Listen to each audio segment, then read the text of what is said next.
먼저 정진석 비대위원장님의 인사 말씀이 있겠습니다. 네, 정진석 비대위원장입니다. 국민의힘 비상대책위원회는 지난 10월 17일 삼성장군 출신의 한기호 의원님을 위원장으로, 합참 차장을 지낸 신원식 의원님을 부위원장으로 북핵위기대응특위를 구성하였습니다. 10분의 특위위원님 모두 북한 핵 문제에 정통하신 전문가들이십니다. 저는 한국일보 워싱턴 특파원으로 파견된 직후 북한의 NPT 핵 확산 금지 조약 탈퇴 선언을 맞이했습니다. 저는 93년 3월 12일을 지금도 기억합니다. 그때 아마 워싱턴 포스트 일면 톱 배꼽 기사로 북한의 NPT 탈퇴가 보도됐던 것으로 지금도 기억을 하고 있습니다. 그렇게 해서 30년이 흘렀습니다. 그때는 대한민국 정부도, 우리 정부도 북한의 NPT 탈퇴가 정확하게 무엇을 의미하는지 잘 몰랐습니다. 제가 그때 93년도 북한이 NPT였습니다. 반기문 정무공사한테 물어봤어요. 북한의 NPT 탈퇴가 의미하는 것이 무엇이냐? 이게 몇 달 있으면 이게 해결이 되겠느냐? 반기문 당시 정무공사의 답변은 이거는 수십 년 동안 줄다리기를 해야 할지도 모를 일입니다. 라고 저에게 얘기해 준 그 말씀이 지금도 생경하게 기억이 납니다. 김일성, 김정일 왕조가 냉전 해체 이후 자기의 생존 전략으로 핵무장을 결심했다는 사실을 알아차렸는데 오랜 시간이 걸렸습니다. 김정일은 1990년대 중반 국제사회의 대북 제재로 200만 명 이상의 북한 주민이 굶어 죽는 것을 감수하면서까지 핵 개발을 포기하지 않았습니다. 문재인 정권은 김정은이 비핵화를 결심했다라는 거짓말을 트럼프 대통령에게 중계했고, 김정은은 트럼프 대통령을 싱가포르, 하노이, DMZ로 끌고 다니면서 비핵화 평화 쇼를 펼쳤습니다. 지금 생각해 보면 문재인 전 대통령은 5년 동안 진행된 김정은 평화쇼의 완벽한 조력자였습니다. 중국의 시진핑 장기 집권 시대가 열렸습니다. 김일성, 김정일, 김정은 3대가 목숨 걸고 진행한 핵미사일 개발이 대단원의 종착점을 향해 다가서고 있습니다. 김대중 정부 이후 대한민국 사회는 북한이 핵 개발로 도대체 얻을 게 뭐가 있겠느냐, 핵 개발을 해서 쌀이 나오느냐 기름이 나오느냐라는 생각을 갖고 있었습니다. 우리 사회에 큰 공감되었다고 해도 과언이 아닐 것입니다. 그 물음에 대한 답이 분명해졌습니다. 김정은은 핵과 미사일로 왕조 체제를 지킬 수 있게 되었습니다. 식냉전 질서가 구체화하면서 북한은 중국과 러시아와라는 확고한 동맹을 얻게 되었습니다. 시진핑 체제는 북한 체제가 미국, 한국, 일본에 무릎 꿇는 상황을 절대 용납하지 않을 것입니다. 김정은은 이제 중국과 러시아의 지원으로 국제사회의 대북 제재에 맞설 수 있게 된 것입니다. 핵과 미사일이 김정은 체제 생존의 알파이자 오메가가 된 것입니다. 북한 핵 미사일 문제는 전혀 새로운 국면으로 진입했습니다. 북한은 언제든 대한민국을 향해 전술핵 미사일을 쏠 수 있다고 공언했습니다. 재래식 무력 충돌을 피할 생각이 없다는 자세입니다. 우리의 북핵 대응책 역시 전면 재검토해야 합니다. 국지적 도발이 자칫 전면전으로 전환되지 않도록 압도적 대비태세를 갖춰야 합니다. 북핵위기 대응특위가 엄중한 한반도 안보 현실을 타개할 수 있는 진지한 논의를 시작해 주셨으면 합니다. 북한이 30년에 걸쳐 이룩한 핵미사일 무력 완성에 대비하려면 우리 역시 10년, 20년 장기적인 대응책을 마련해야 합니다. 기대가 큽니다. 당 차원에서도 아낌없이 지원하도록 하겠습니다. 고맙습니다. 예, 다음은 송일종 정책위의장님의 인사 말씀이 있겠습니다. 네, 북한의 도발이 심상치가 않습니다.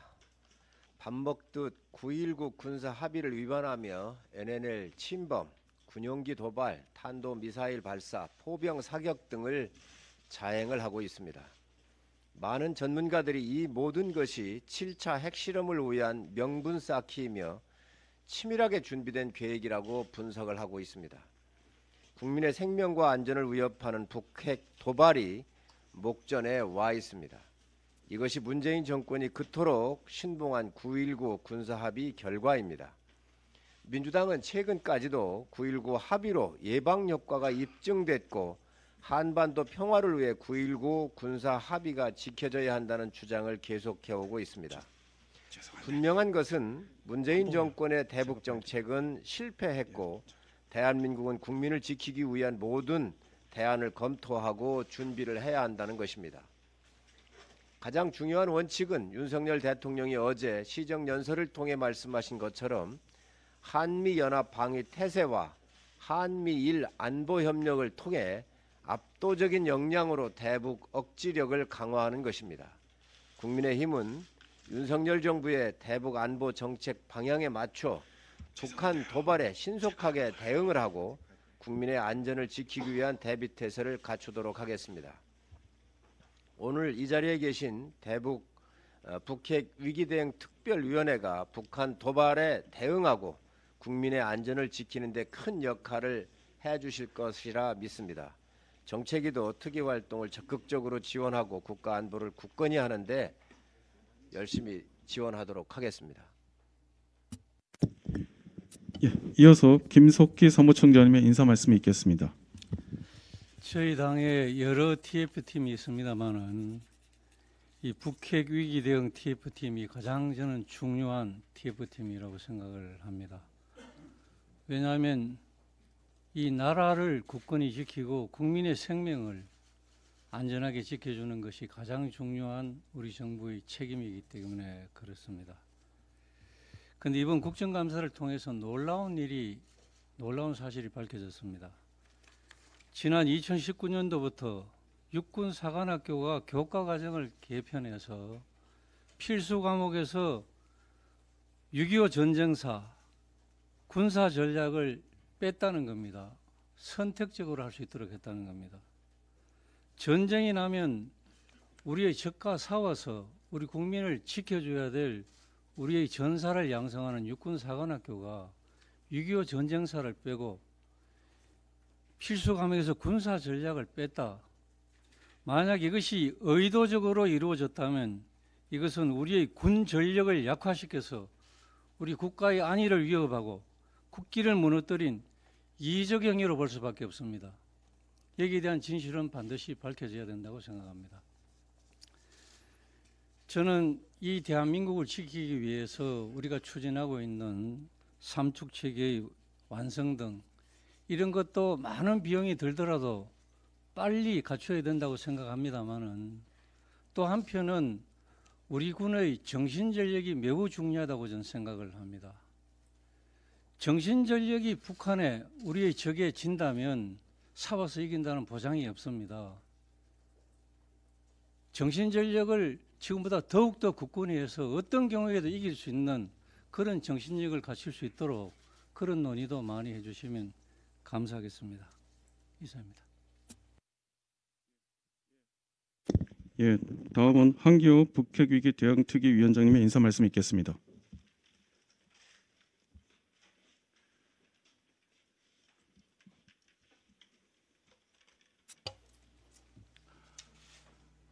북핵특위위원장을 맡은 한기호입니다. 안보는 죽고 사는 문제고 경제는 먹고 사는 문제라고 합니다. 지금 우리는 먹고 사는 문제도 심각하지만 죽고 사는 문제도 정말로 코앞에 칼이 들어와 있습니다. 그러나 국민들은 이러한 심각한 상황에 대해서 느낌이 부족하다고 저는 생각합니다.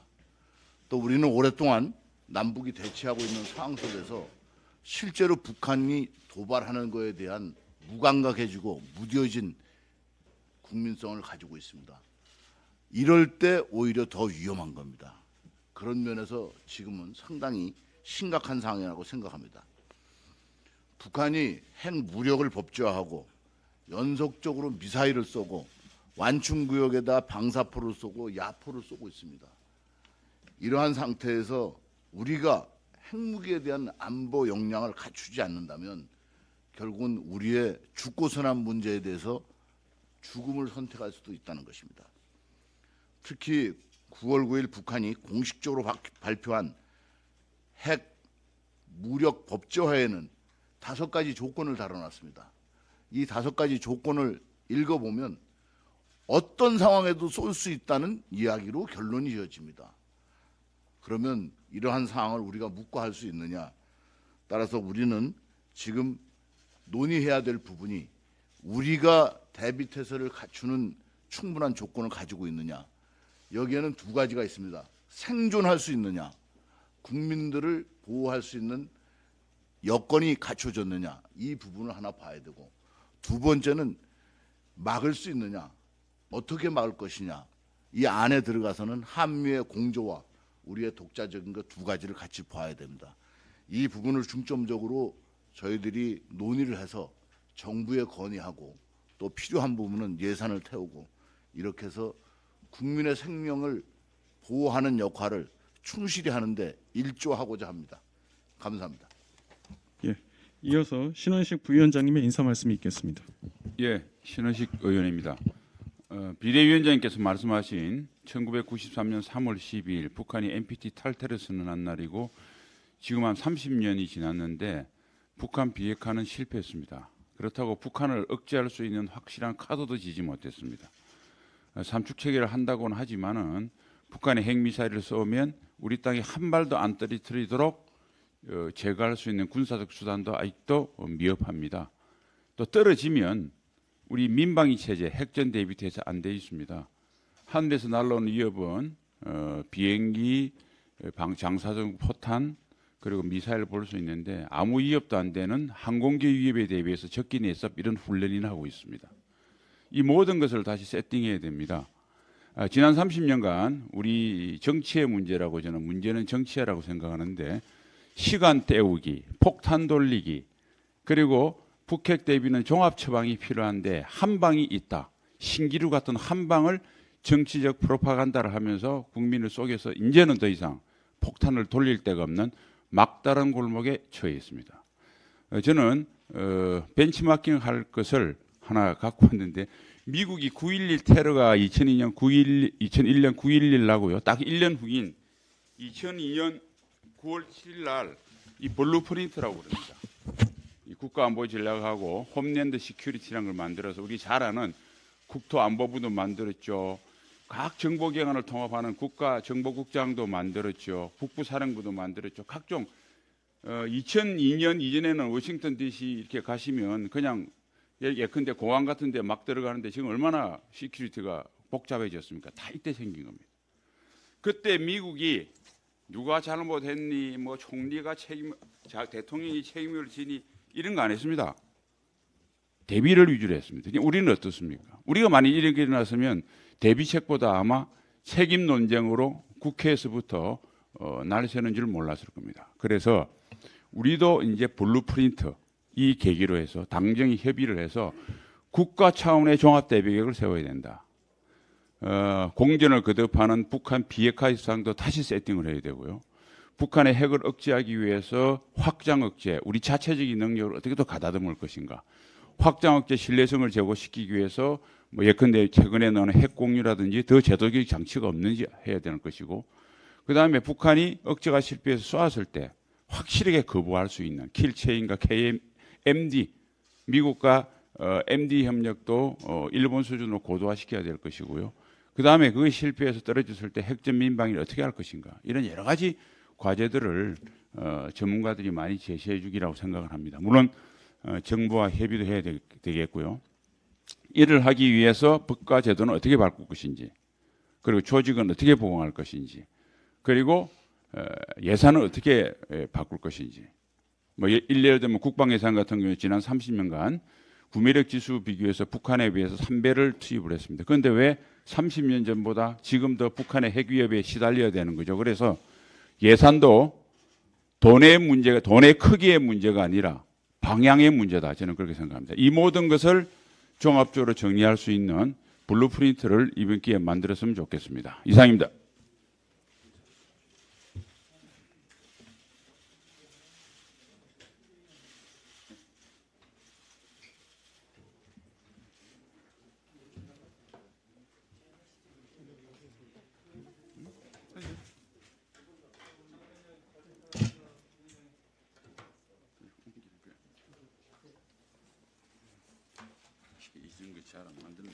예.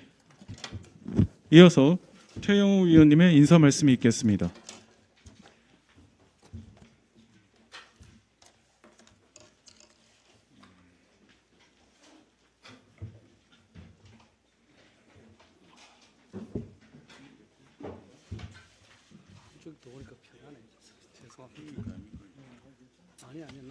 예, 국민의힘 국회의원 태영입니다.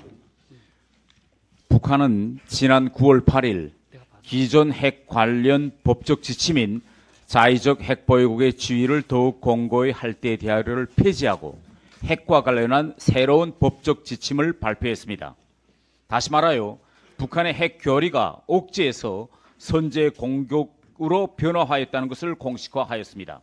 북한은 새로운 법에 따라서 지난 9월 25일부터 이달 9일까지 보름 동안 7차례의 탄도미사일 발사를 진행하고 이를 전술핵 운용 부대의 실전 훈련이라고 밝혔습니다.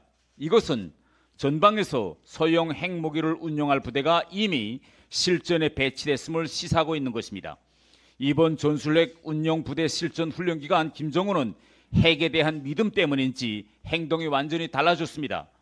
과거에는 한미연합훈련에 반발하다가도 정작 한미연합훈련이 시작되거나 미국의 전략폭격기 등이 한반도에 올 때면 공개활동을 중단하고 평양에서 멀리 떨어진 지방으로 이동해 숨어 있었습니다.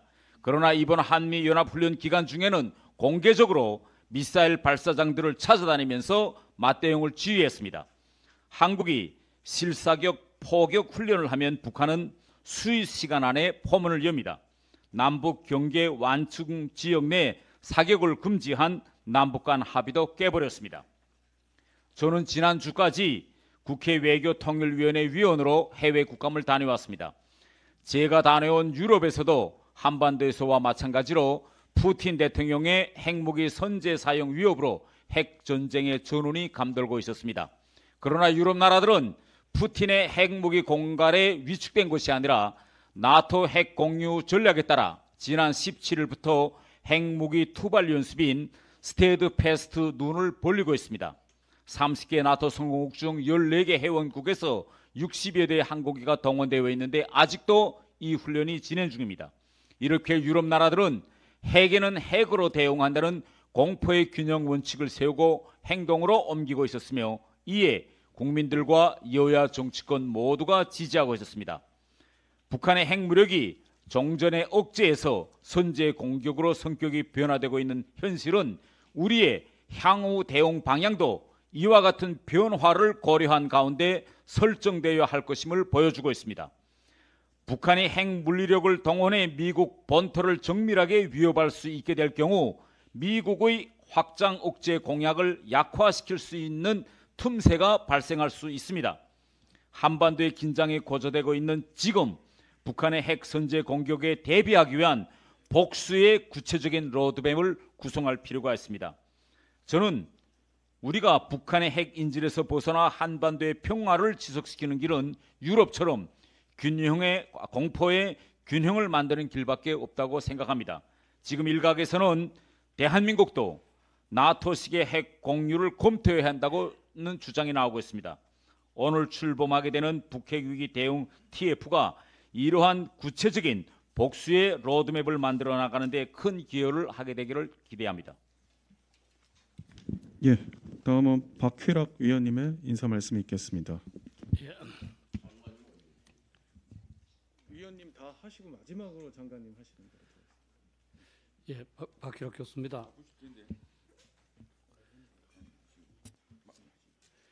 예, 저는 나라 일을 생각을 할 때는 조금 객관적이 될 수가 있습니다. 그러나 여러분들께서 여러분들의 자식이나 손자들 한번 보면서 그 자식이나 손자들이 북한 핵미사일의 공격을 받거나 또는 우리가 여기 말하는 북한 공격을 받아서 북한 공격을 받아서 우리 국권을 잃었을 때 그 사람들이 공산 치하에서 이 자기가 품고 있는 꿈도 실현 못하고 살 것을 한번 생각을 해보십시오.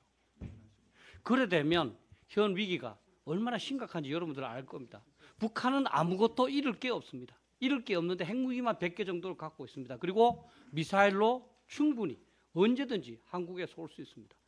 이제 저는 우리 모든 기준이 뭐 예를 들어서 아까 태영호 의원도 말씀하셨습니다만 뭐 핵무기, 미국의 핵무기를 갖다 놓는 방안을 추진했을 때 장단점이 뭐냐?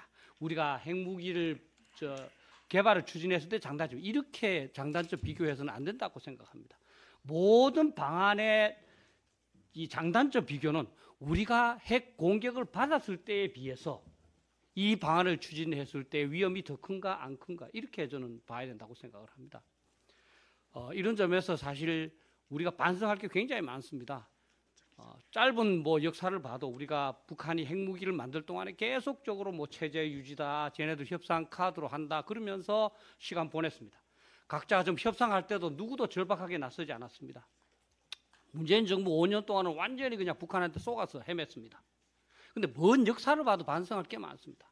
사실 우리가 임진왜란 때 보면 일본이 쳐들어온다는 게 명확했는데도 불구하고 대비하지 않았습니다. 청나라가 쳐들어왔을 때 정묘호란, 병자호란 마찬가지입니다. 그 다음에 한일 합방도 마찬가지입니다. 위협의 존재와 위협이 곧 도래할 거라는 걸 다 알았습니다. 가까이 6.25 때도 마찬가지였습니다. 우리는 심각한 위기가 다가오고 있음에도 제대로 직시하지 못하고 대비하지 못해서 굉장히 곤란한 상황에 빠진 DNA가 있다고 봅니다. 그렇다면 이제는 우리가 생각하는 것보다 좀 더 많이 해야 된다. 제가 사실 제목을 핵공격 가시화라는 걸 들으면서 야, 지나친 거 아닌가. 근데 사실은 오히려 제목을 잘 정했다. 그런 생각이 듭니다. 그리고 저는 이제 이 특위에 참가하게 된 것을 영광스럽게 생각하고 지난번 홍준표 대표 갈 때도 같이 했었습니다만 그때도 열심히 했지만 실천지향적인 측면에서 조금 그 모자람이 있었다고 생각합니다. 이제는 실천을 어떻게 할 것이냐. 어느 방안이 좋고 나쁘고를 떠나서 100가지 방안을 다 써야 되기 때문에 그 100가지 방안을 어떻게 실천해 나가야 될 것인가. 특히 저는 이제 국방부 장관님도 계십니다만 국방부에 가서 국방부 나름대로의 애로사항도 들어보고 우리 국회에서 해줄 수 있는 게 뭔지 들어보고 또 이제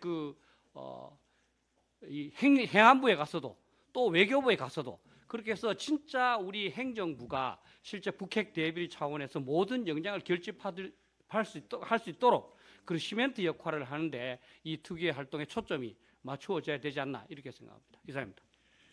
예, 이모영 위원님의 인사 말씀 있겠습니다. 네, 앞에서 많은 말씀들 다 하셨기 때문에 몇 가지만 말씀을 드리면 북한의 핵은 1993년 NPT 탈퇴부터 시작된 게 아니라 1954년도에 북한이 핵 물리 연구소를 만들면서 시작됐습니다. 70년 동안 북한은 계속적으로 핵과 미사일을 개발해 왔죠. 우리 대한민국은 박정희 대통령이 1970년도에 핵 미사일 프로젝트를 시작했습니다. 데이디드를 만들었죠. 그러다가 79년도에 박정희 대통령이 서거하면서 핵과 미사일 프로젝트를 포기했습니다. 그리고 그 이후에 수많은 정부들이 들어오면서 정부의 성격에 따라 뭐 2000년 6.15 선언을 포함하여 좌우를 왔다 갔다 하면서 아무 특별한 준비를 하지 못한 상태에 오늘에 이르렀습니다. 미국도 마찬가지입니다. 문제가 93년 생겼을 때 제네바 합의를 해서 12년 동안 아무 진전 없이 끝났고 그 이후에 육자회담을 해서 아무 진전 없이 끝나서 오늘 이 시점에 이르렀습니다.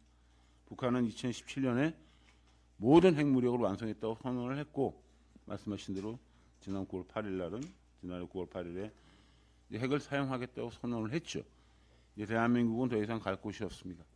모든 가능한 것을 테이블 위에 올려놓고 우리가 어떻게 앞으로 대비를 해야 되는 것인가 하는 것에 대한 연구를 하고 이제 실행을 해야 될 시점이 되었다고 생각합니다. 이런 시점에서 이런 TF가 구성돼서 일원으로 참가하게 돼서 대단히 의미 있다고 생각하고 열심히 하겠습니다. 감사합니다. 예, 김황록 위원님 인사 말씀 있겠습니다. 네, 안녕하십니까, 김황록입니다. 저도 마찬가지로 지난 30여 년 동안 북핵 미사일 위협을 정말 가까이에서 이렇게 모니터링 해왔지만 지금처럼 이렇게 북한의 핵미사일 위협이 저뿐만이 아니라 우리 국민 모두에게 머리 위에 와 있다는 것을 인지할 수 있는 것을 확인해 준 시기는 없었다고 봅니다. 핵을 가진 핵무장한 북한은 그 목적을 달성하기 위해서 아마 머지않은 시기에 핵인질로 우리 한국을 삼아서 대남 군사 도발을 할 가능성이 높아지고 있다고 저는 이렇게 판단합니다. TF에 사명감을 가지고 일조할 수 있도록 그렇게 하겠습니다. 이상입니다. 예, 한용섭 위원님 인사 말씀 있겠습니다. 네, 뭐 간단하게 해달라고 해가지고 시간 압박에 그냥. 근데 제가 여기 와서 사진 찍으면은 내일 노동신문에 납니다. 그래서 뭐 북한에 대한 메시지를 줘야 되겠습니다. 분명하게. 근데 지금 뭐 너무 제가 보니까 우리는 1962년도에 케네디 정부가 13일간의 소련 핵에 대해서 위기시 의사결정 엑스콤을 만들어서 했는데, 저는 박근혜 정부 출범 시기에 2013년 2월 11일 날 북한이 3차 핵실험을 했을 때에 취임하자마자 청와대에 좀 전략위원회 이런 걸 만들어 가지고 원자력 하는 과학기술 하는 사람이 한 명도 없어요. 여기에 원자력 과학기술 전문가도 좀 포함시켜서 국가 종합적인 전략을 세워야 되지 않냐 이렇게 건의를 했는데 뭐 안 하더라고요. 보수 정부도 아니에요 도대체. 근데 여하튼 만시지탄이 있지만 뭐 엑스콤의 특별위원회에 버금가는 위원회를 만든 것에 대해서 정말 환영을 하고, 그다음에 그동안에 북한 핵에 대해서 엄청나게 연구해온 사람들 아닙니까? 이 사람들을 불러 모았다는 자체가 굉장히 의미가 있다 이렇게 생각합니다. 그래서 확장 억제를 이제 구체화하고 현실화하고 제도화하는 그런 문제에 있어서 그게 제일 해답인데, 세계 정세도 봐야 되고 그다음 국민 여론, 그다음에 미국이 어떤 정책을 가지고 나갔냐, 이 세 가지 요소를 잘 좀 배합을 해가지고 그다음에 김정은의 전략이 뭐냐, 실제로 김정은이 왜 저런 핵 사용 전략을 내놨느냐, 이걸 잘 분석하면서 그걸 능가할 수 있는 우리 전략과 전력 체계라든지 이런 것들을 하게 나가고, 또 하지 말아야 될 것을 안 해야 됩니다. 하지 말아야 될 것, 세계 정세나 또 NPT 체제나 또 국민 여론 또 미국의 정책 이런 걸 볼 때 하지 말아야 될 것을 하지 않는 것. 지금 전부 다 하자는 걸 다 들고 나왔어요. 그래서 저는 이제 보완적 차원에서 하지 말아야 될 것이 뭔가를 오늘 발표를 하겠습니다. 나중에 딱 나오고 난 뒤에. 예. 김정은한테 사진이 안 올라가기 위해서 제가 할 말은 나중에 하겠습니다. 예, 다음은 전선훈 위원님 인사 말씀 있겠습니다. 네, 여러분들 만나 뵙게 돼서 대단히 반갑습니다. 역사적으로 중요한 TF에 참여하게 돼서 개인적으로 영광이고, 훗날 우리 후세들이 봤을 때 해야 할 일을 했다는 그 평가를 받도록 최선을 다하겠습니다. 지금 많은 분들이 말씀하셨듯이 지금 우리나라의 안보 상황은 비유하자면 석기 시대에서 철기 시대로 넘어가는 시점입니다. 철기 무기를 가지고 있는 것은 북한이고 우리는 아직 석기 시대에 남아 있습니다.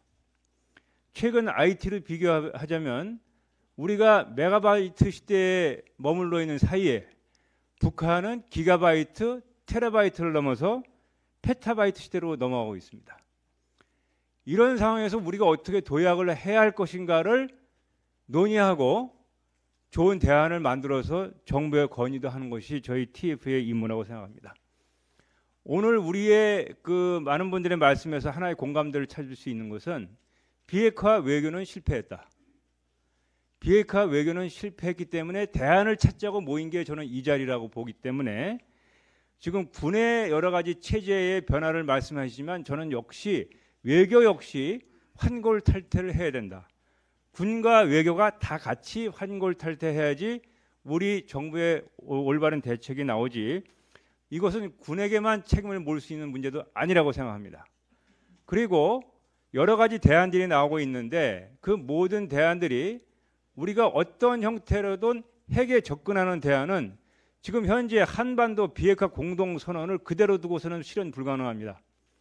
역대 정부가 어느 누구도 이 한반도 비핵화 공동선언 처음 서명할 때부터 북한이 위반한, 북한에 의해서 휴지 조각이 되어버린 이 선언을 제대로 처리하지 않고 그냥 물려왔습니다.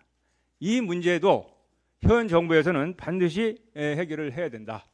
그리고 이런 비상한 각오와 우리가 지금 전혀 다른 세상에 살고 있다는 사실을 우리도 인식해야 되고 우리 국민들에게도 알려서 새로운 각오를 하도록 그렇게 전체적인 국민 여론을 몰고 가는 것도 저는 이 TF의 중요한 임무라고 생각합니다. 이상입니다. 예, 천명국 위원님의 인사 말씀 있겠습니다. 무엇보다 오늘 이 귀중한 특위에 참여하게 되어서 굉장히 영광이고요.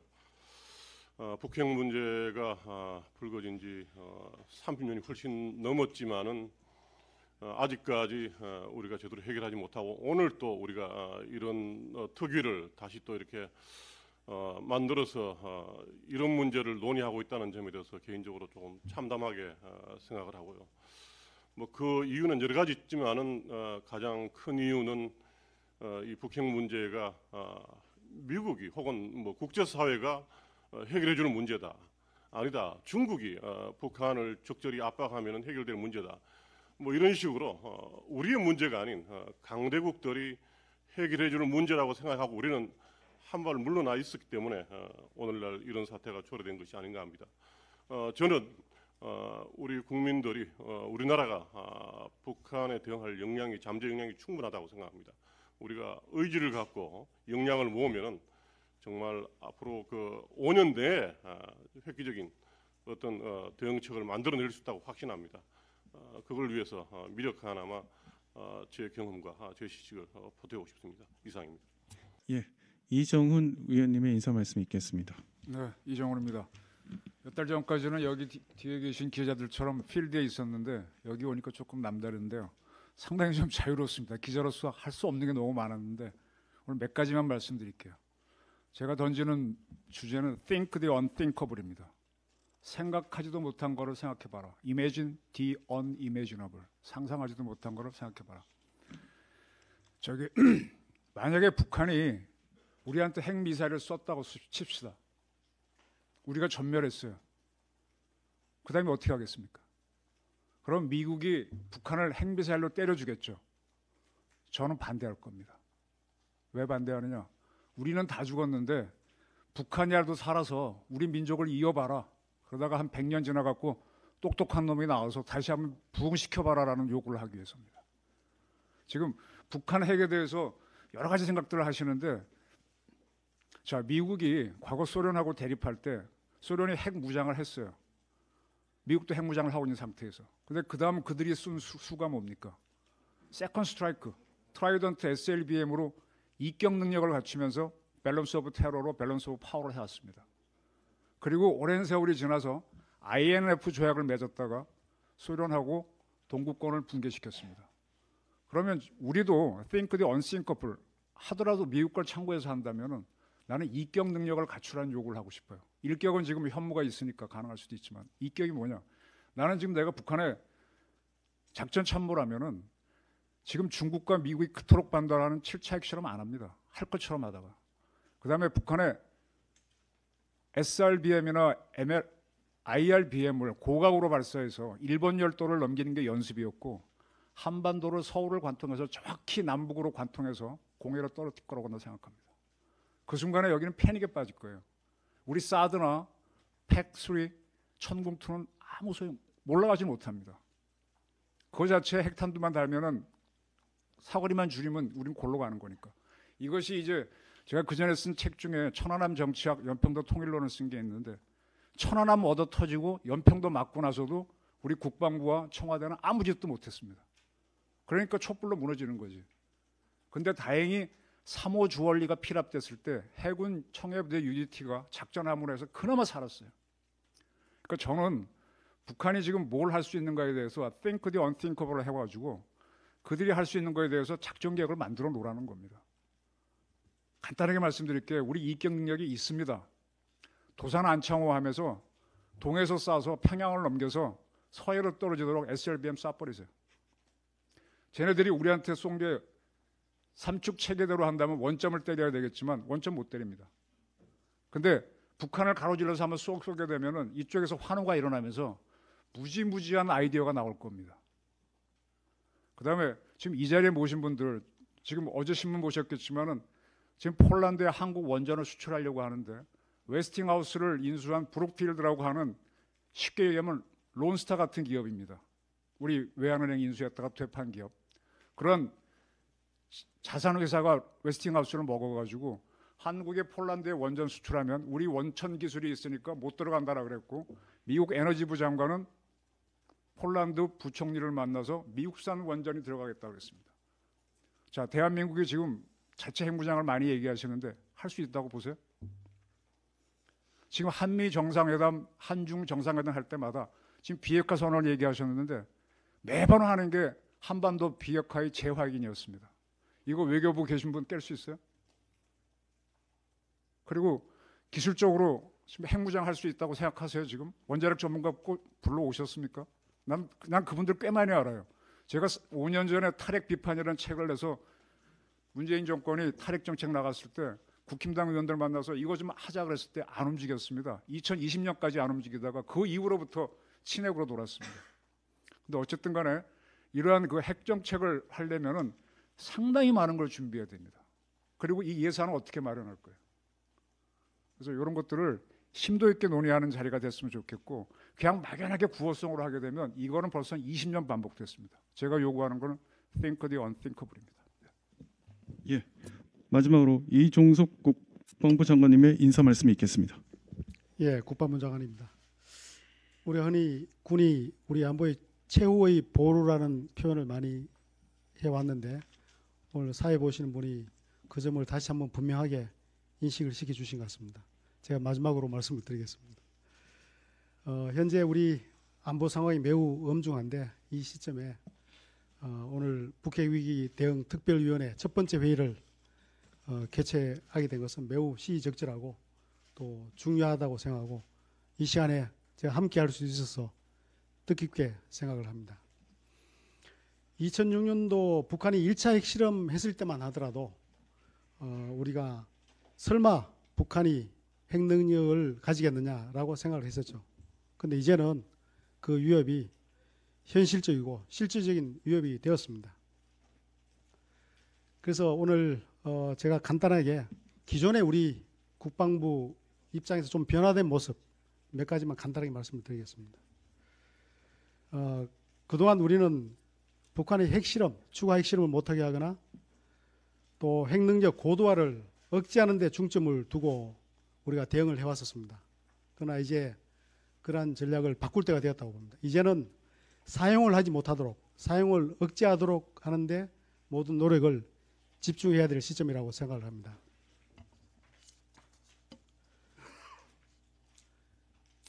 북한이 핵을 사용하려고 시도할 경우에 북한 정권의 종말을 가져온다, 완전히 사라지게 된다라는 인식을 분명히 갖도록 함으로써 사용을 하지 못하도록 억제하는 것, 그것이 가장 우선이라고 생각되고 이를 위해서 한 두 가지가 중요하게 추진되고 있다고 봅니다. 첫 번째가 미국의 확장 억제 공약의 실행력을 높이는 것. 지금까지는 우리가 실행력을 높이기 위해서 노력해 왔었습니다. 제고한다는 표현도 많이 했었죠. 그러나 이제는 그 차원을 넘어서 보장을 받도록 해야 된다는 것입니다. 그러니까 미국의 확장 억제 공약을 분명하게 보장받을 수 있는 그런 제도적 장치를 마련하는 것이 필요하다 하는 것이 첫 번째라고 생각됩니다. 그런 차원에서 우리 군의 입장에서는 미국과 여러 가지 협의하고 있는 과정에 있는데 특히 정보 공유로부터 기획 단계, 계획 단계, 훈련, 연습 이러한 과정에까지 우리가 더 많은 관여를 할 수 있는 그 범위를 넓혀가겠다는 것입니다. 이것은 이번 SCM에서도 여기에 중점을 두고 미 측과 협의를 할 계획입니다. 또한 한편으로는 우리가 미국만 쳐다보고 있을 수 있는 것은 아니기 때문에 우리 자체적인 능력도 강화를 시켜야 됩니다. 그것이 한국형 삼축체계 강화입니다. 뭐 삼축체계 관련해서 무기체계 분야는 워낙 여러 번 언급이 됐기 때문에 생략을 하고 이러한 무기체계를 어떻게 통합 운용해서 효율적으로 운용할 것이 하는 것을 염두에 두고 전략사령부를 창설을 추진을 하고 있습니다. 나아가서는 정보감시정 자산을 대충 확보를 하려고 합니다. 여기에 핵심이 되는 겁니다. 기존에는 우리가 발사하고 난 다음에 조기경보에서 방어하는 데 중점을 두었다면 이제는 발사 전 단계부터 시작해서 그들의 움직임을 완전히 볼 수 있는 그런 능력을 갖도록 만들고 그렇게 함으로써 사전에 물리적 또는 비물리적으로 무력화시킬 수 있는 방안에 중점을 두고 추진을 해야 된다고 생각을 합니다. 그래서 간단하게 몇 가지만 말씀드렸지만 앞으로 이러한 분야에 중점을 두고 저희 국방부가 추진할 것이고 그 과정에서 오늘 이 회의에서 제시되는 여러 가지 좋은 의견들을 저희들이 반영을 해서 더 발전시켜 나가도록 하겠습니다. 예, 이상입니다. 감사합니다. 예, 지금부터 국방부, 외교부, 통일부, 행안부 순으로 북핵 위기 대응 관련 업무 보고가 있겠습니다.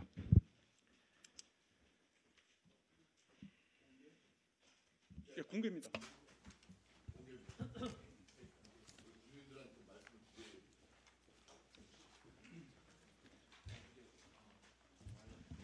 국방정책실장입니다. 국방부 업무 보고 드리겠습니다. 다음 쪽입니다.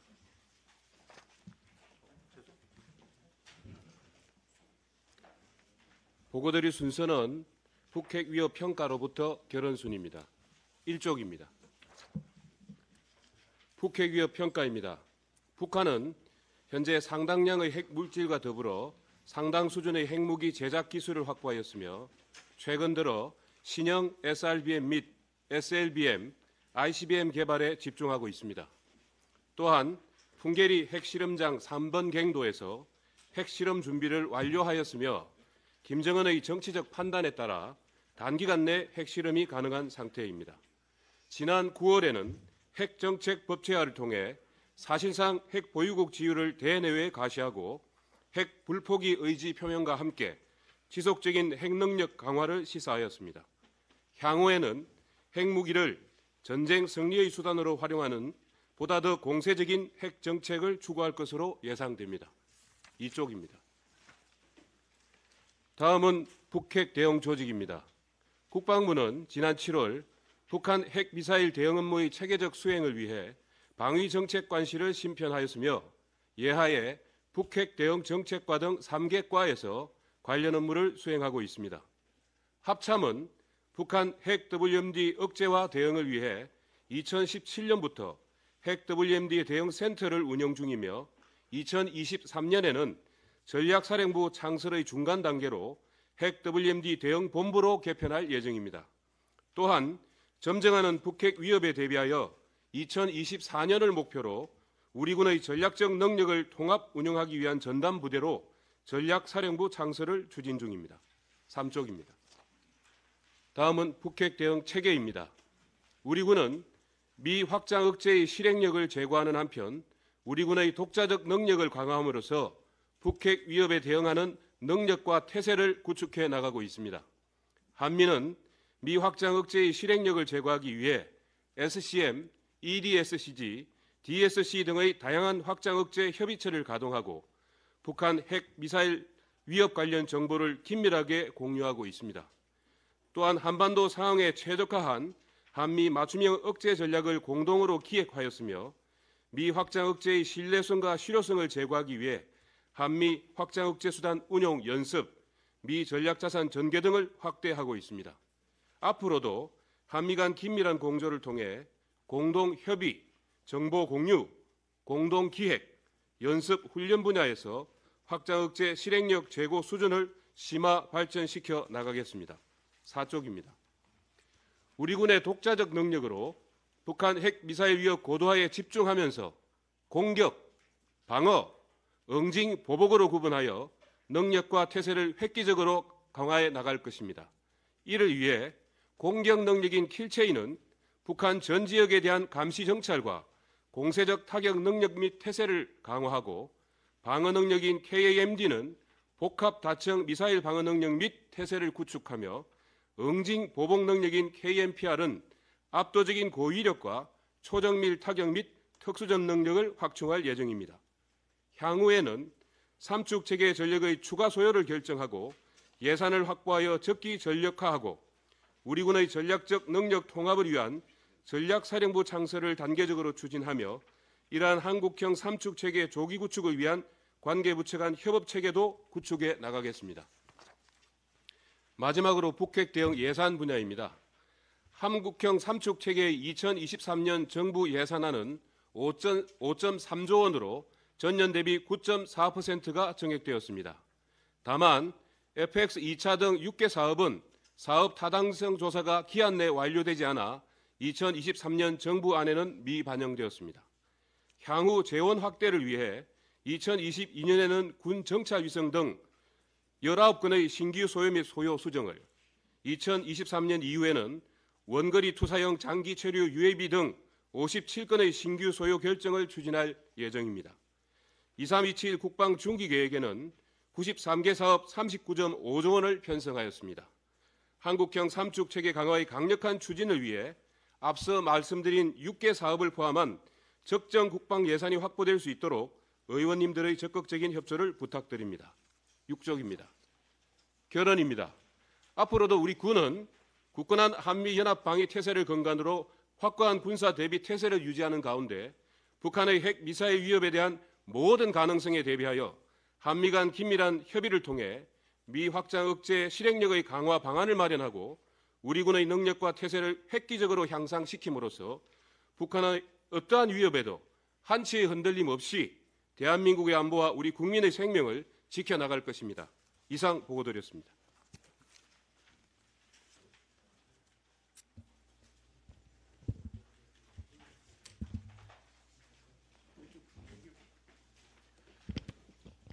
예, 한기호 특위위원장님, 북핵 위기 대응 특별위원회 위원님 여러분, 한반도 평화교섭본부장입니다. 북핵 위기 대응 관련해서 외교부 업무를 보고드리도록 하겠습니다. 자료 1페이지입니다. 먼저 올해 1월부터 현재까지 북한의 핵 위협 도발 동향과 우리 정부가 취해온 외교적 조치에 대해 말씀드리겠습니다. 북한은 올해 ICBM을 비롯한 탄도미사일을 24차례 총 44발을 발사하고 있습니다. 이는 평균 한 주에 한 발꼴로 발사한 것입니다.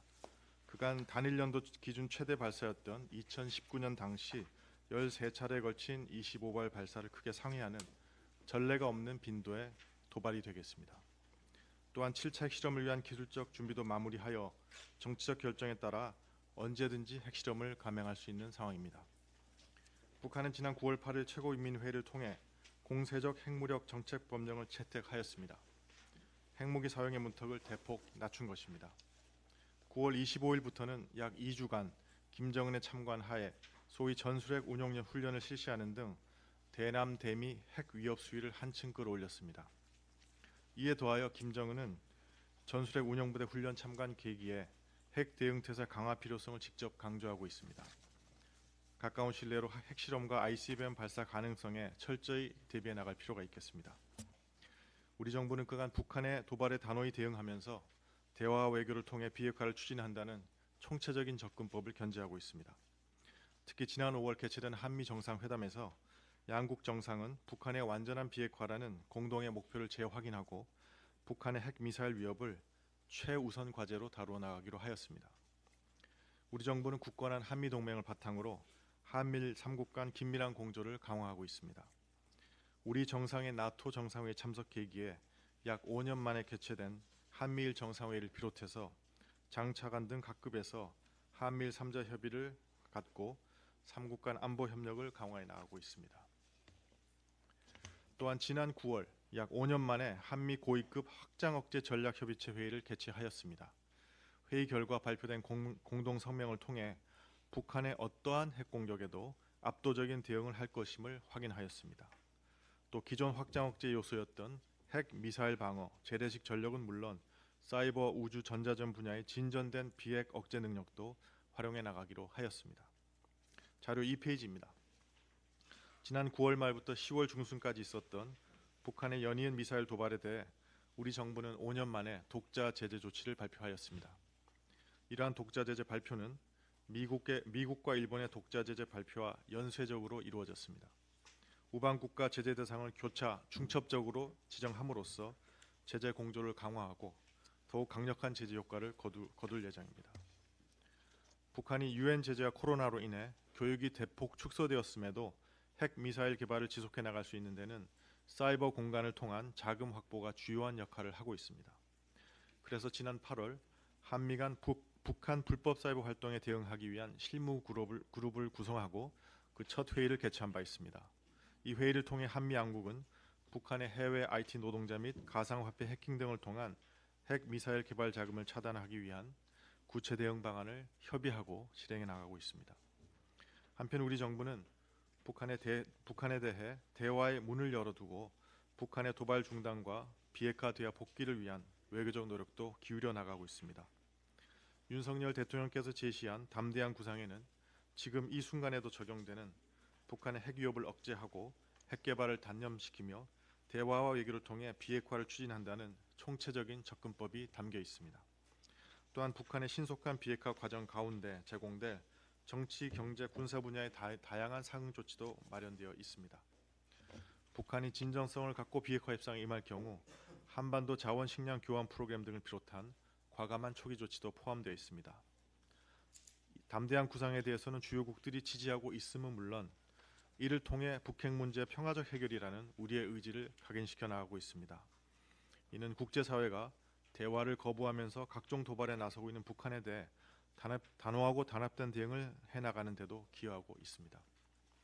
마지막으로 북한의 7차 핵실험시 외교적 대응 방안에 대해 말씀드리겠습니다. 자료 3페이지입니다. 우선 미일 정상 및 외교장관과의 긴급 통화를 통해 국가나 한미동맹 및 한미일 안보 협력을 과시하는 한편 대응 방안을 긴밀히 협의해 나갈 것입니다. 특히 한미 간 연합방위 태세를 굳건히 유지하는 가운데 확장 억제 실행력 제고를 위한 구체 대응 방안을 추가 협의하는 등 외교 군사적 노력을 기울여 나가겠습니다. 또한 긴밀한 한미일 공조를 바탕으로 국제사회의 단합된 대응 조치를 주도해 나갈 것입니다. 특히 국제사회 내 압도적 대북 규탄 여론을 조성하고 유엔 안보리에서 신구 결의를 도출하기 위해 중로의 건설적 역할을 확보할 수 있도록 적극적 외교 활동을 전개할 것입니다. 또한 우방 국가 조율해 나가는 가운데 추가 독자 제재 대상을 지정하고 해상, 사이버, 수출 통제 등 주요 분야별 제재 조치를 발표할 예정입니다. 우리 정부는 앞으로도 북한이 도발을 중단하고 비핵화 대화로 복귀할 수밖에 없는 환경을 조성하기 위해 외교적 노력을 흔들림 없이 추진해 나갈 것입니다. 감사합니다. 예, 통일부 보고 드리겠습니다. 먼저 1페이지 북한 동향 보고 드리겠습니다. 이미 국방부나 외교부에서 다 보고 드렸고 잘 알고 계신 사항이라서 간략히 말씀드리겠습니다. 아시는 것처럼 북한은 다종의 미사일을 여러 방식으로 발사하면서 투발수단 고도화를 진행하고 있습니다. 한미 군사훈련을 명분으로 해서 모든 가용수단을 동원해서 반발하는 모양입니다. 핵실험을 위한 준비는 완료된 것으로 보고 있지만 이제 시기나 이런 부분들만 저울질한다고 저희들은 판단하고 있습니다. 이러한 북한의 태도는 이미 다 말씀하신 것처럼 핵미사일 능력 고도화, 또 우리 측에 대한 정사학과 책임전가, 이런 불만 표출 등으로 저희는 평가하고 있습니다. 2페이지입니다. 대응 방향입니다. 군사적 대응에 대해서는 이미 국방부에서 보고한 바와 같습니다. 다만 저희가 그거에 추가해서 북한의 국지 도발이나 우리 측 통신 연락선 차단 같은 그런 도발의 가능성에 대해서도 주시하고 있다는 말씀을 드립니다. 외교부에서 보고한 것처럼 담대한 구상을 중심으로 미국과 협업을 하여 이러한 조기에 착수될 수 있도록 저희가 국내 또 국제적인 어떤 공론화, 확산 노력을 계속하겠습니다. 반면에 인권이라든가 이산가족 같은 인도적 사안에 대해서는 일관된 입장을 계속 견지하겠습니다. 마지막으로 이런 그 안보 상황에 대해서 저희가 경각심을 가져야 하지만 혹시 우리 경제 상황이라든가 코리안 리스크 같은 지나치게 이게 불안감이 확산되는 부분에 대해서도 저희가 소통을 통해서 국민들을 안심시키는 그런 부분에도 관심을 가져야 한다고 생각합니다. 이상입니다.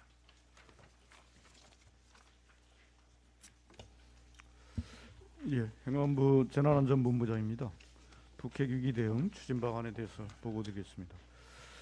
기본 방향은 북핵 위협 대비 위기 대응반을 운영하고 민방공 경보 체계 확립, 대국민 교육 홍보 등을 통해서 국민 피해 최소화를 목표로 해서 추진하겠습니다. 먼저 북핵 위기관리 체계 및 행안부 역할입니다. 북핵 위기관리 체계는 국가위기관리 지침 등에 따라서 행안부는 유관기관으로서 주관기관의 활동을 지원하는 등 협력 대응하게 됩니다. 행안부 역할은 북핵 위기 시 국민 보호를 위한 대책을 추진하고 비상시 국민행동 요령 홍보 등 대국민 안대를 추진하게 됩니다. 북핵 위기 대응 추진 방안입니다. 비상 대비 체계 강화로 북한핵 위기 고조 시 비상대비국장을 반장으로 하는 위기 대응반을 운영하고 주민 피해 발생 시 행안부 장관을 본부장으로 하는 중앙주민보호대책본부를 즉시 가동하게 됩니다. 북한 핵실험 시 각급 기관에 비상대비 지침을 시달합니다. 공무원 비상대비 체계 유지, 국가 주요 시설 방어 경계태세 강화 등의 지침이 되겠습니다. 다음 쪽입니다. 신속한 민방공 경보체계 확립입니다. 북핵 위기 대비 민방공 경보체계를 특별 점검하겠습니다. 중앙 및 시도 경보 통제소 경보요원, 비상연락망을 정비하고 비상응소태세 유지 등 상황 근무 체계를 점검하겠습니다. 지자체, 군부대, 방송사 등 유관기관 간 협조 체계를 확인하고 신속한 경보 발령을 위한 군직통 전화 등 통신망을 정밀 점검하겠습니다. 조기 경보 시스템을 활용한 민방공 경보 훈련도 강화하겠습니다. 정부 연습 및 대국민 교육 홍보 강화입니다. 정부 연습 관련해서는 금년도에는 변화된 안보 환경을 반영한 실제 훈련과 북한 핵 위협 관련 상황 조치 훈련을 실시한 바 있습니다. 내년에도 핵 위협 관련 다양한 상황 조치 훈련을 추진할 계획입니다. 비상시 국민행동 요령에 핵 관련 행동 요령을 추가하고 비상대비 체험관, 국민안전체험관 등에서 학습 및 체험 기회를 확대하도록 하겠습니다. 앞으로 상황점검 회의를 개최하고 대비 계획을 점검하도록 하겠습니다. 이상입니다. 예, 지금부터 토의를 비공개로 진행하겠습니다. 언론인 잠깐만. 여러분의 비공개 전환하기 전에 우선 장관과 차관님 이렇게 와주셔서 감사하게 생각합니다. 제가 비공개 전에 말씀드리고 싶은 것은 우리 장관님들 보고하시고 뭐 차관님들 말씀하시고 우리 위원님들 전부 말씀하셨는데 종합을 하면 현재까지 우리가 추진한 비핵화 정책은 실패했다. 이제는 이 실패한 이 상황에서 비핵화 정책을 일대 전환을 해야 된다.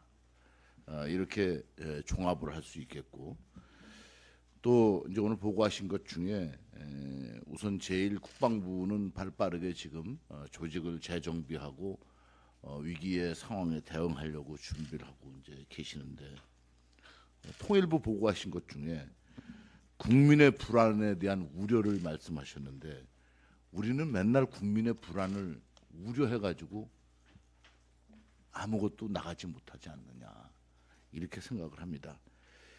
그리고 외교부는 어쩔 수 없이 뭐 항상 그 후속으로 이제 하시지만 이제는 본격적으로 해야 된다고 생각하고 오늘 이 자리에서 논의를 이제 비공개로 하겠지만 핵 공유, 핵 재배치, 핵 개발 이 자체도 내부에서 논의를 할 겁니다. 어쩔 수 없이 우리도 논의를 할 수밖에 없습니다. 그리고 이제 정책적으로도 북한이 저렇게 위협을 하는데 우리 국방부에서 전자권 전환을 계속 추진할 거냐. 이거는 전자권 전환 추진 조건 3개 중에 가장 중요한 북한의 위협이 줄어든 게 아니라 더 강화돼 가는 거죠. 그렇다면 전자권 전환도 이제 중지하고 거기에 힘을 쏟던 조직들을 핵 무력에 대한 북한 핵무력에 대한 대응 조직으로 바꿔야 되지 않겠나 이런 생각도 듭니다. 그래서 전향적으로 이제는 지금까지 대한민국의 비핵화 정책이 모든 게 다 실패했다 이렇게 전제하고 출발을 해야 될 것 같습니다. 그래서 오늘 논의하면서 좀 우리가 과거에 유감스러운 것은 우리 국가의 비상기획위원회가 있었습니다. 비상기획위원회가 있어서 여기서 민방위 조직을 전부 하고 또 국민의 행동에 대한 것도 지침을 만들고 다 했었는데 비상기획위원회도 과거에 없어지고 이제는 우리의 군의 작전 계획이 있듯이 충무계획도 바꿔야 됩니다. 그래서 저는 이번 기회에 충무계획도 바꾸는 방향도 우리가 제시해서 국민들이 해야 할 일도 전향적으로 다 바꿔야 된다고 생각합니다. 그래서 오늘 언론들이 아직 계신 상태에서 제가 이렇게 먼저 정리를 하고 비공개 회의를 한 내용은 추가적으로 별도로 나중에 백부를 하겠습니다. 오늘 언론인들 와주셔서 감사합니다. 고맙습니다. 감사합니다. 예, 언론인 여러분의 협조를 부탁드리겠습니다.